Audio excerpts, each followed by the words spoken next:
Hi, I'm Old Norse Specialist Dr. Jackson Crawford.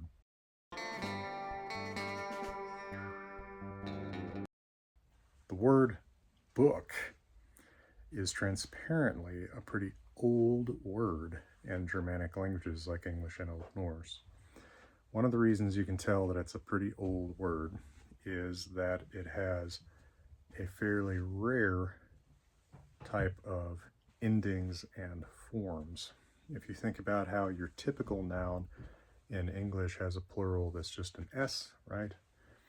A page, pages, cliff, cliffs, etc. Book has an unusual plural in Old English, bok, beich, as well as in Old Norse, bok, böker.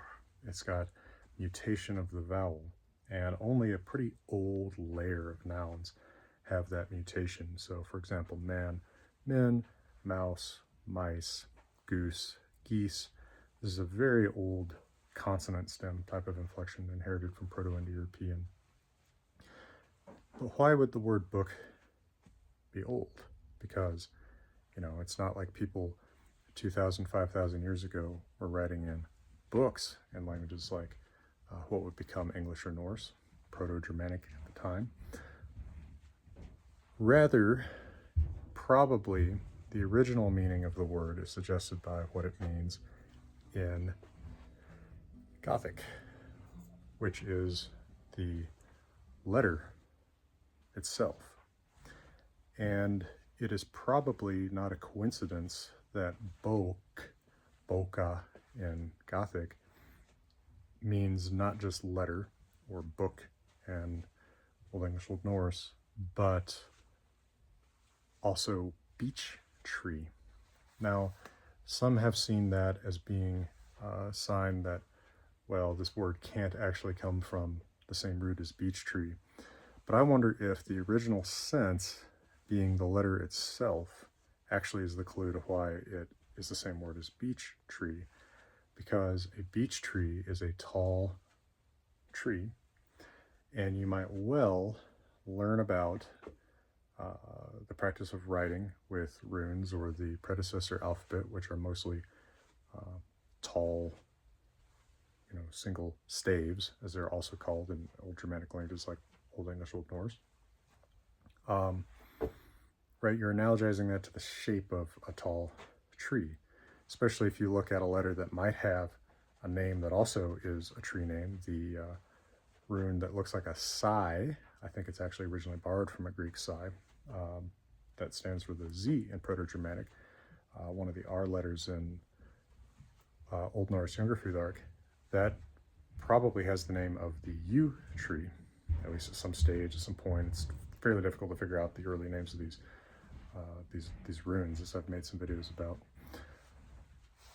So if originally what's happening is people are learning to read and they're saying, well, what is this thing that we're putting on the page that looks like a tree? Well, we'll just call it a tree, or we'll call it a staff. They do call it both in early stages of Germanic languages, Gothic or Old Norse. I wonder if then what they're doing is taking the word for the thing that you write by means of, the letter, and transferring that to the entire text that's in it.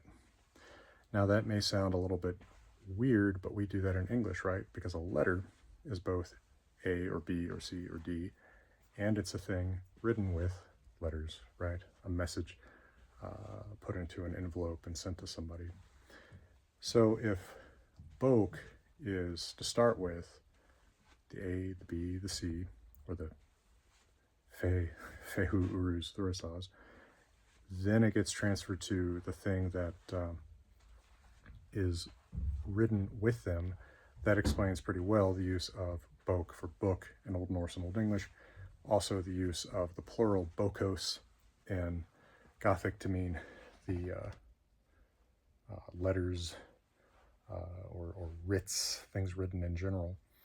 And then we have kind of a parallel, although in fact, maybe I should say perpendicular development in the word rune, because an early inscriptions in runes, the rune is the entire message, right? You look at something like the Nullaby runestone, and it says somebody made the rune singular, and that means the entire message.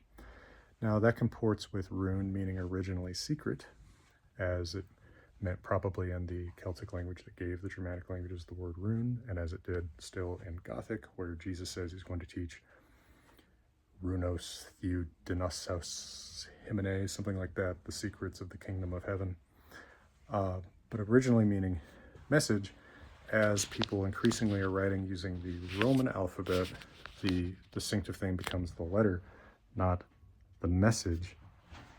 And so we go from message to rune, just as book has gone from letter to whole message to a particular kind of bound message. And a particular kind of bound message you can find at this great bookstore, where my signed books remain available. Yes, you can order them from Boulder Bookstore, and they can be delivered to you if you live anywhere in the USA, Canada, or Australia. Say hi to the people, Clem. That's right. Hello. Clem is going to handle your order and With love. is going to personally reject your most insane personalization request. That's right. No, I'm kidding. I'm going to personally reject them. All right. Yeah, from beautiful Boulder Bookstore, wishing you all the best.